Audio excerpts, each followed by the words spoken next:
Hello दोस्त, कैसे हो आप सब। आप लोगों का कुमार प्रभात क्लासेस में स्वागत है। हमने प्रकाश पढ़ाना स्टार्ट किया था, तो प्रकाश में पार्ट 1 हो गया है। अब पार्ट 2 में प्रकाश का अपवर्तन, जैसे प्रवर्तन पढ़े थे, उसके दर्पण के बारे में पढ़े थे, दर्पण सूत्र पढ़े थे, और उसका जितना भी था, इमेज कहाँ बनता है, फोकस रखेंगे तो कहाँ उसका प्रतिबिंब बनेगा, सब चीज़ हम लोग अच्छा से पढ़ चुके थे। ठीक है। तो उसी प्रक्रिया में हम लोग आज प्रकाश का अपवर्तन, जो बहुत ही कम समय में सभी चीज़ के साथ, सभी कॉन्सेप्ट, किसे कहते हैं डिफिनेशन प्रवर्तन का, उसके नियम, फिर लेंस, सबसे इम्पोर्टेंट होता है ना, इसे 5 से 10 नंबर, मानो मेनली मानो 5 नंबर तो कंफर्म है कि यहाँ से आएंगे बिहार बोर्ड में। ठीक ना। इसका ऑब्जेक्टिव आता है, सब्जेक्टिव आता है, पूछ देगा कि लेंस पहचानो, कौन सा लेंस उत्तल है कौन सा अवतल है। तो लोग बहुत ही कन्फ्यूज रहता है, का पढ़ें कैसे पढ़ें। तो हम आज सभी चीज़, जितना भी परेशानी था ना अभी तक प्रकाश के अपवर्तन में, सभी चीज़ को आज सोल्यूशन कर देंगे। ठीक है। चलो, टाइम नहीं वेस्ट करते हैं और पढ़ाई कंटिन्यू करते हैं। जैसे क्या लिखा हुआ है, प्रकाश का अपवर्तन। देखो, पहले समझो क्या होता है। कभी देखे हो घर में एक मग लो, ठीक ना, मग गिलास कुछ लो, उसमें एक कॉइन डालो, क्या, सिक्का। तो सिक्का डालोगे तो जो जो स्पीड से ऊपर में जाएगा, जब पानी में जाएगा ना उसमें, उसका स्पीड ज़्यादा है कम। क्या होता है, स्पीड भी जाता है कम, मतलब जो नॉर्मल स्पीड में जाएगा एयर में, उसकी कंपेरिजन में उसका स्पीड होता है कम। ठीक ना। तो देखो, ऐसे समझ में नहीं आएगा तुम लोगों को। अच्छा से पहले मानो मैंने मानो बाल्टी रख दिया, ठीक। देखो, उसमें 2 मीडियम होते हैं। मानो एक होता है विरल माध्यम, एक होता है सघन माध्यम। ठीक। तो विरल क्या होता है, मतलब जहाँ प्रकाश की गति ज़्यादा हो उसे क्या बोलते हैं, विरल मीडियम, विरल माध्यम। जहाँ प्रकाश की गति कम होती है उसे बोलते हैं सघन माध्यम। ये 2 माध्यम होते हैं, ठीक ना। जैसे मानो कोई सामान इसमें रखा हुआ है, यहाँ पे कुछ मटेरियल है, कुछ पानी है, कुछ लिक्विड पदार्थ है, बाहर में एयर है। तो ये जो एयर में गति रहता है ना, वो ज़्यादा रहता है, उससे बोलते हैं विरल माध्यम। एक होता है सघन माध्यम, मतलब जहाँ गति कम होता है। तो जब प्रकाश होता है ना, किसी, क्या लिखा हुआ है, जब प्रकाश एक पारदर्शी माध्यम से दूसरे माध्यम में प्रवेश करता है, मतलब कोई एक मीडियम है, माध्यम है, उसे दूसरे माध्यम में जाता है, तो वो अपनी दिशा को, क्या, दिशा और गति में बदलता है। दिशा और गति दोनों बदल जाता है, ठीक ना। क्या क्या बदलता है, दिशा और गति। ठीक से समझो कि जब भी कोई प्रकाश एक पारदर्शी माध्यम में, क्या, एक पारदर्शी माध्यम में, क्या माध्यम, कौन सी माध्यम रहेगी, पारदर्शी माध्यम से प्रवेश करता है, तो ठीक ना, तो वो अपनी दिशा और गति बदल लेता है। तो उसी को क्या बोलते हैं, प्रकाश का अपवर्तन। ठीक। देखो, मानो जैसे यहाँ पे कोई किरण आया, आ रहा है ना किरण, तो ये हुआ इसका विलंब। देखो, आ रहा था ऐसे, लेकिन हल्का झुक गया। क्यों झुका, क्योंकि इसमें मीडियम का इस पर दबाव आया, ठीक ना। तो मैंने क्या बताया था, 2 माध्यम होते हैं। विरल माध्यम क्या होता है, जहाँ प्रकाश की गति ज़्यादा होता है। लोग समझते ही नहीं कि विरल माध्यम क्या होता है, सघन माध्यम क्या होता है। जहाँ प्रकाश की गति कम हो उसे बोलते हैं सघन माध्यम, जहाँ ज़्यादा हो उसे बोलते हैं विरल माध्यम। ठीक। देखो, अगर विरल से, कहाँ से, विरल से सघन में, अगर अपवर्तन के बाद, जैसे क्या हुआ, अपवर्तन हो गया, उसके बाद विरल से सघन में जाएगा तो अभिलंब की ओर झुक जाएगी। जब भी कोई प्रकाश अपवर्तन करेगा, उसके बाद अगर ऊपर विरल है, नीचे सघन माध्यम में है, तो अभिलंब की ओर झुक जाती है। जैसे झुका हुआ है ना, किसी ओर, अभिलंब की ओर। उसी तरह से अगर सघन से विरल में जाए, कहाँ से, मतलब जहाँ गति कम हो और ज़्यादा में जाए, तो अभिलंब से दूर जाती है। कहाँ जाती है, दूर। जैसे यहाँ से आ रही थी, हल्का दूर चली जाएगी। ठीक है। ये इम्पोर्टेंट क्या है, समझा, हमेशा ऑब्जेक्टिव में आता है, हर साल पूछ ही लेता है अल्टरनेट ईयर में, देखना तुम लोग अच्छे से। ठीक। देखो, अब प्रकाश का अपवर्तन पढ़ा है, किसे कहते हैं समझ गया कि जब भी एक प्रकाश की किरण पारदर्शी माध्यम से एक से दूसरे माध्यम में प्रवेश करता है तो अपनी दिशा बदलता है और गति भी बदल लेता है। ठीक, कोई दिक्कत नहीं। अब इसके नियम पढ़ते हैं। देखो, जैसे प्रकाश के परिवर्तन के पढ़े थे नियम ना, एकदम सेम उसी तरह से इसमें दो नियम होते हैं, अपवर्तन के नियम। देखो, पहला होता है आपतित किरण, मतलब देखो यहाँ किरण था ना, मैंने बताया था ना, एक किरण जो किरण आ रही है, तो आपतित किरण और अपवर्तित किरण तथा विलंब एक ही तल पर होता है। मतलब जो आपतित किरण हुआ, अपवर्तित किरण हुआ और अभिलंब एक ही तल पर होती है। ठीक है। और दूसरा पढ़ो, दूसरा अपवर्तन के दूसरा नियम को बोलते हैं स्नेल का नियम। क्या बोलते हैं? स्नेल का नियम। इसमें होता है आपतन कोण के साइन, मतलब जो साइन आई, जो अपवर्तन कोण से आया तथा अपवर्तन कोण के साइन का अनुपात, मतलब जो आपतन आया अपवर्तन दोनों का जो अनुपात होता है ना वो स्थिर होता है, साइन आई बटे साइन आर। ठीक ना, उसी को बोलते हैं क्या? स्नेल का नियम। ये हर साल लिखना पूछता है स्नेल का नियम क्या होता है। तो आपतन कोण और अपवर्तन कोण का रेशियो, अनुपात को ही क्या बोलते हैं? स्नेल का नियम। देखो, इसी प्रोसेस को बोलते हैं अपवर्तनांक। क्या बोलते हैं? अपवर्तनांक भी कहते हैं। ठीक ना, पूरा जो प्रोसेस हुआ ना, पूरा जो क्रिया हुआ स्नेल के नियम का बना, उसी को बोलते हैं अपवर्तनांक। देखो, तो कुछ चीज़ का अपवर्तनांक याद रखना है। ठीक ना, कुछ चीज़ों का ज़्यादा नहीं याद करना है। ऐसे एनसीईआरटी में 10 से 12 दिया हुआ है, लेकिन हम लोग को एकदम जो ज़रूरी है एग्जाम में आते रहता है। जैसे पूछ लेगा हीरा का क्या होता है अपवर्तनांक, तो 2.-2। जल का क्या होता है? जल का 1.33 और केरोसिन का होता है 1.44। पूछेगा क्वेश्चन में ना, किसका अपवर्तनांक ज़्यादा है, जल का कि केरोसिन का? तो सब बोलता है जल, नहीं, केरोसिन का ज़्यादा होता है अपवर्तनांक। एक और होता है ना कि प्रकाश की चाल की निर्वात में कितनी प्रकाश की चाल है, वो निर्वात में कितना चाल होता है प्रकाश का? तो 3 × 10⁸ कितना होता है? 3 × 10⁸ प्रकाश की चाल होता है। कहाँ पे? निर्वात में। कोई दिक्कत यहाँ तक? यहाँ पे देख लो, यहाँ अपवर्तनांक है, हीरा का कितना होता है? 2.42, जल का होता है 1.33 और केरोसिन का होता है 1.44। कोई दिक्कत दोस्त? देखो, आप लोगों को कोई भी दिक्कत हो ना तो कमेंट में मैसेज करें। कहाँ पे? कमेंट में। हम सभी लोगों का जवाब देते हैं, जो भी लोग कमेंट करेंगे सभी लोगों का जवाब देते हैं। ठीक है, समझा? कोई दिक्कत नहीं यहाँ तक है? कोई भी दिक्कत हो, मैंने फिर से बोल रहा हूँ कि आप लोग कमेंट करें कि हाँ सर आओ, अच्छा से क्या दिक्कत हो रहा है, क्या मतलब और चाहिए, इसमें प्रैक्टिस ज़्यादा चाहिए या फिर थ्योरी चाहिए, एनसीईआरटी लाइन बाई लाइन चाहिए, जो भी हो सब बोले। ठीक ना, आपको बात माना जाएगा यहाँ पे। ठीक ना, आप लेकिन हाँ भाई, हम तो पढ़ा रहे हैं सब फ्री ऑफ कॉस्ट, आप लोगों को 10th पूरा डिलीवर करेंगे।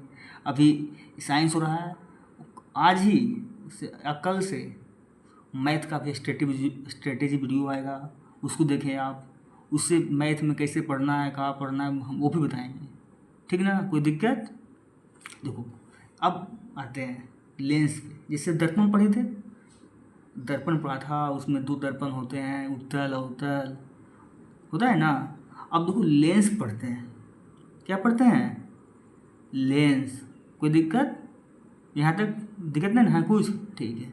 देखो, लेंस होता है ना, 2 पृष्ठों से घिरा हुआ कोई पारदर्शी माध्यम जिसका एक या दोनों पृष्ठ गोलीय हो। एक सेकेंड, हाँ, इसे 2 पृष्ठों मतलब से घिरा हुआ कोई भी पारदर्शी माध्यम जिसका एक या दोनों पृष्ठ गोलीय, उसे बोलते हैं लेंस। ठीक ना, लेंस को ही गोलीय लेंस बोलते हैं। ऐसा मत लोग समझता है ना, लेंस आ गया किसे कहते हैं, गोलीय लेंस किसे कहते हैं, इसमें कंफ्यूज रहता है, दोनों सेम होता है। इसलिए हमने ऊपर लेंस लिख दिया पहले कि किसी तरह का किसी भी बच्चे को कोई दिक्कत नहीं हो। देखो, इसका डायग्राम है ना, उसका हम अलग वीडियो बनाएंगे, डायग्राम प्लस नंबरिका। ठीक ना, इसमें नॉर्मल एकदम जो एग्ज़ाम में आता है वही सब का है। कोई भी ज़्यादा कॉन्सेप्ट नहीं, एकदम ईजी से। देखो गोलीय लेंस होता है दो तरह का, ठीक है ना, एक होता है अवतल लेंस, एक होता है उत्तल लेंस। अब अवतल लेंस को बोलते हैं अपिसारी, क्या बोलते हैं, अपिसारी, समझा। उत्तल को बोलते हैं अभिसारी। क्या बोलते हैं अवतल को, अपिसारी, और उत्तल को बोलते हैं अभिसारी। अब दोनों में अंतर क्या है भाई, पूछोगे ना। देखो जो भी लेंस का देखेगा ना, बीच का ऐसा पतला हो, मतलब पतलू हो बीच में, कहाँ हो, पतलू, बस वो क्या हो गया, अवतल लेंस हो गया। अवतल में होता है जो बाहर की ओर उभरा हुआ हो और दो गोलीय पृष्ठ बना हुआ, जैसे ना मोटा है, मान लो ना बीच में मोटा हो है, उसे बोलते हैं अभिसारी या उत्तल लेंस। ये पूछता नहीं है लेकिन दो भी याद कर लेना। अब बोले उत्तल अवतल लेंस पहचानने का, देखो ये भी एक लेंस है, पढ़ा रहे ना, इसमें भी लेंस लगा हुआ है। आगे बताएंगे कैसे पता करोगे कौन सा उत्तल है कौन सा अवतल है, बताएंगे आगे वीडियो में, ठीक। देखो अब कुछ महत्वपूर्ण बातें हैं, देखो पहले कि वक्रता केंद्र किसे कहते हैं, मुख्य अक्ष किसे कहते हैं, प्रकाशीय केंद्र किसे कहते हैं, जो एग्जाम में अधिकांश बार आता तो नहीं है उसे, लेकिन एक बार पढ़ लेंगे, उसमें क्या दिक्कत है। वक्रता केंद्र मतलब लेंस के प्रत्येक पृष्ठ के गोलों के भाग होते हैं, क्या होते हैं, लेंस के प्रत्येक पृष्ठ के गोले के भाग होते हैं। इन जो गोला होता है ना, उसका केंद्र को ही क्या बोलते हैं, वक्रता केंद्र। जैसे ये मानो हो गया इसका बीच वाला, इसे बोलते हैं वक्रता केंद्र, ठीक। मुख्य अक्ष जो वक्रता केंद्र से गुजरती है लाइन ना, उसी को बोलते हैं मुख्य अक्ष। बस इसको पढ़ लेना है, आता नहीं है एग्जाम में। ये होता है प्रकाशीय केंद्र। देखो इसका याद करने का सिंपल है, जहाँ अपवर्तन नहीं होता है, क्या नहीं होता है, जहाँ पे अपवर्तन नहीं होता है प्रकाश का, उसी को क्या बोलते हैं, प्रकाशीय केंद्र, ठीक। देखो सबसे ज़्यादा वीवीआई, मतलब पूछेगा ना, कोई भी एग्ज़ाम है, अगर आप लोग पॉलिटेक्निक दोगे, पैरामेडिकल दोगे, सब जगह पूछता है, ठीक ना। लाइट में सबसे जो इम्पोर्टेंट है, मैं बताया था, दर्पण का भी प्रतिबिंब कहाँ बनता है। उसी तरह से अगर मानो देखो कोई वस्तु है, क्या है, कोई वस्तु को हम लोग डालते हैं कहाँ पे, अनंत पे, कहाँ पे, अनंत पे, तो उसका प्रतिबिंब बनेगा ना, वो फोकस बनेगा, कहाँ बनेगा, फोकस पे। और उसका साइज होता है ना, जो साइज बहुत ही छोटा होता है, क्या होता है, छोटा। और जो उसका इमेज बनता है, क्या बनता है, उसका प्रकृति कैसा होता है मानो, तो वास्तविक होता है और उल्टा होता है, ठीक। अब देखो इसमें दो फोकस होते हैं, कितने होते हैं, दो फोकस होते हैं। तो दूसरा फोकस पे जो बने, कहाँ पर रखा हुआ हो वस्तु, 2F पर, तो F और 2F के बीच में उसका प्रतिबिंब बनता है, कहाँ बनता है, F और 2F के बीच में, ठीक ना। और साइज होता है छोटा, क्या होता है, साइज छोटा। ये भी बनता है वास्तविक और उल्टा। अगर 2F पर वस्तु रखा हुआ है, कहाँ पे, 2F पे, तो 2F पे ही उसका प्रतिबिंब बनेगा। साइज भी समान है, जैसे जितना पर रखा हुआ है उसका प्रतिबिंब वहीं बनेगा, जहाँ वस्तु रखा हुआ है वहीं प्रतिबिंब, साइज भी उसका क्या होगा, समान। और उसका प्राकृतिक नेचर कैसा होगा, वास्तविक और उल्टा, ठीक। कोई दिक्कत यहाँ तक, कोई भी दिक्कत हो तो कमेंट करना, ठीक ना भाई, और शेयर करना, सब लोग भाई बहनों जो भी हो, सभी स्टूडेंट से सभी लोग शेयर करें, ठीक ना। अगर आप एक फैमिली में, अगर आप लोग जितने भी सब्सक्राइबर है सब फैमिली ही हैं, ठीक, क्योंकि हम पढ़ा रहे हैं, सभी लोग सेम ही हुए ना, जो भी स्टूडेंट पढ़ रहे हैं सब फ्री ऑफ कंटेंट। ऐसा मत कोई बोलेगा कि पैसा नहीं था तो पढ़ नहीं पाए हैं, ये सब। और हम लोग जो स्ट्रेटेजी वीडियो बनाए थे ना, स्ट्रेटेजी वीडियो, उसका अलग से एक मतलब बताऊंगा कौन सा टॉपिक इंपॉर्टेंट है, चैप्टर नहीं टॉपिक इंपॉर्टेंट है, वही पढ़ के जाना, उसके बाद एकदम 100 में 100 आएगा, समझा। अब देखो मैंने क्या बताया था, 2F वाला बता दिया था कि अगर वस्तु 2F पर है तो प्रतिबिंब भी वही बनेगा, साइज भी समान होगा, और प्रकृति क्या होगा, उल्टा और वास्तविक होगा।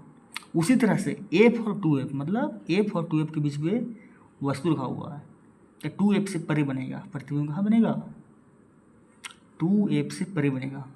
उसका साइज जो होगा ना वो बड़ा होगा और वास्तविक और उल्टा बनेगा। अगर कोई सी वस्तु को फोकस पर रखते हैं, कहाँ पर रखते हैं, फोकस पे, तो वो उसका कहाँ बनता है, प्रतिबिंब अनंत पे, और इसका साइज नहीं होता है और प्रकृति भी नहीं होता है, ठीक ना। तो इतना में याद रखना ना, सभी का प्रकृति कैसा होता है, वास्तविक और उल्टा। कैसा, वास्तविक और उल्टा। एक आता है अगर पोल पे रखा है, कहाँ पे रखा है, पोल पे, तो लेंस के अंदर बनेगा, बड़ा बनेगा, आभासी बनेगा और सीधा बनेगा, ठीक ना। बस एक बात करना, नेचर याद करना हो, प्रकृति, सबका वास्तविक और उल्टा, ठीक। अगर पी मतलब पोल पे बनेगा तो कहाँ कैसा बनेगा, आभासी तथा सीधा बनेगा, ठीक। कोई दिक्कत, ठीक है। यहाँ तक जैसे हम लोग उत्तल लेंस का प्रतिबिंब समझ लिए, ठीक ना। देखो उसको याद करना पड़ेगा, ठीक ना, कोई चारा नहीं है, लिखो 2 बार 3 बार और क्या करो, याद करो, ठीक। अब देखो उत्तल लेंस में बस सिंपल होता है, सभी का प्रतिबिंब होता है जो हमेशा वस्तु की तरफ बनता है। कहाँ बनता है, वस्तु की तरफ बनता है, सीधा बनता है, आभासी बनता है और वस्तु से छोटा बनता है, ठीक। देखो अभी 2 बजा हुआ है, हम रिकॉर्ड कर रहे हैं वीडियो, बहुत मेहनत लगता है, आप लोग इसे अच्छे से देखें, ठीक ना, अच्छे से देखें, शेयर करें, मतलब पूरा एनसीईआरटी है ना, हम लोग उसको एकदम मेहनत लगता है बनाने में, ठीक ना। सब लिख लिख के आप लोग को नोट्स भी मिल जाएगा, हमको डीएम करें या कमेंट करें, ठीक ना, या फिर इंस्टा पे मैसेज करें। कहाँ पे, देखो इंस्टा आईडी मेरा है raj.08863, ठीक ना। इस पर मैसेज करें, आप लोगों को पूरा सभी पीडीएफ दिया जाएगा, ठीक। जो समय बर्बाद नहीं करते हैं। उत्तल लेंस का समझ गए थे, प्रतिबिंब अवतल में होता है ना, हमेशा वस्तु की तरफ बनता है, सीधा बनता है, आभासी बनता है और वस्तु से छोटा बनता है। हम आभासी इसका बनता है, एक तो बताए थे उत्तल में पोल पर, ठीक। देखो अब देखो दर्पण सूत्र पढ़े थे, बहुत इंपॉर्टेंट था, उसे क्वेश्चन आता ही आता है। उसी तरह से लेंस सूत्र है, क्या है, लेंस सूत्र। देखो लेंस सूत्र था 1/v माइनस 1/u बराबर 1/a। जो भी होता है लेंस की वस्तु, लेंस से कहाँ वस्तु की दूरी, यू होता है लेंस से प्रतिबिंब की दूरी, पी होता है फोकस दूरी। देखो इसका जो नंबरिकल है ना, हम लोग अलग से एक वीडियो और आएगा, इसमें नंबरिकल, सभी नंबरिकल, डायग्राम जो इसका है सब अलग से बताएंगे, उसका प्रैक्टिस करवाएंगे, क्योंकि एक वीडियो में लंबा करना चाहते नहीं होता है। सभी लोग पढ़ाते हैं 2 घंटा, 2 लेक्चर 4 लेक्चर, तो 8-8 घंटा में शॉर्ट वीडियो। हम लोग एकदम कंसाइज वे में, बस 10th सिलेबस का बहुत कम है, ठीक ना, लेकिन सब लोग टाइम लेता है, चलो भाई सबका अपना अपना थी है, हमको पढ़ाना है बस जो स्टूडेंट को काम आए, एग्ज़ाम में आए, उससे आगे भी एग्ज़ाम दे तो कोई दिक्कत नहीं। अब उसको प्रैक्टिस से अलग वीडियो बनाएंगे। इसमें समझे पहले लेंस का सूत्र याद कर लेना है, दोनों में कन्फ्यूज मत होना, दर्पण सूत्र लेंस सूत्र, ठीक ना। लेंस होता है 1/v माइनस 1/u बराबर 1/a। देखो आवर्धन, देखो पहले आवर्धन एम, प्रतिबिंब की ऊंचाई बटा वस्तु की ऊंचाई, ठीक ना, h/h v/u, ये फार्मूला है, इसको याद कर ले, कोई दिक्कत यहाँ तक। अब देखो जो मेन तुम लोगों का है, अरे बहुत 30 मिनट के अंदर पूरा डिलीवर, ऐसा फर्स्ट टाइम यूट्यूब पे होगा कि 25 मिनट 30 मिनट वो सब चीज़ बताओ, कुछ भी छूटा है आप लोगों का, सब चीज़ पढ़ाएंगे इसी में। तो अब आता है आवर्धन, समझ लिया, एम बराबर होता है प्रतिबिंब की ऊंचाई बटा वस्तु की ऊंचाई। अब देखो लेंस की क्षमता, अब पहले तुमको लेंस दिखाते हैं, चलो बोले ये लेंस है, मेरा चश्मा है, ये चश्मा है, अब चश्मा है, इसको ये चश्मा देखो, सब दिखाई दिया, दिखाई दे रहा अच्छा से, हाँ ये चश्मा है, ये कौन सा चश्मा है, देखो ये उत्तल है, अवतल है, पता कर सकते हो इसे देख के, नहीं ना, सब चीज़ के लिए कुछ होता है, आपको देख के पता कर ले, सब चीज़ पे लॉजिक ना है। देखो पहले समझो अच्छा से, लेंस की क्षमता कतिक से है, देखो, कृषि लेंस द्वारा प्रकाश किरणें को अभिसरण या अपसरण करने की मात्रा को उसकी क्षमता के रूप में व्यक्त किया जाता है। मतलब किसी लेंस द्वारा प्रकाश को एक जगह एक इकट्ठा करना, उसकी कैपेसिटी को कैसा इकट्ठा करना, उसी को बोलते हैं लेंस की क्षमता। तो इसका मात्रक होता है ना डायोप्टर होता है। क्या होता है मात्रक? डायोप्टर। 1 मीटर बराबर 1 डायोप्टर होता है। कितना? 1 मीटर बराबर 1 डायोप्टर।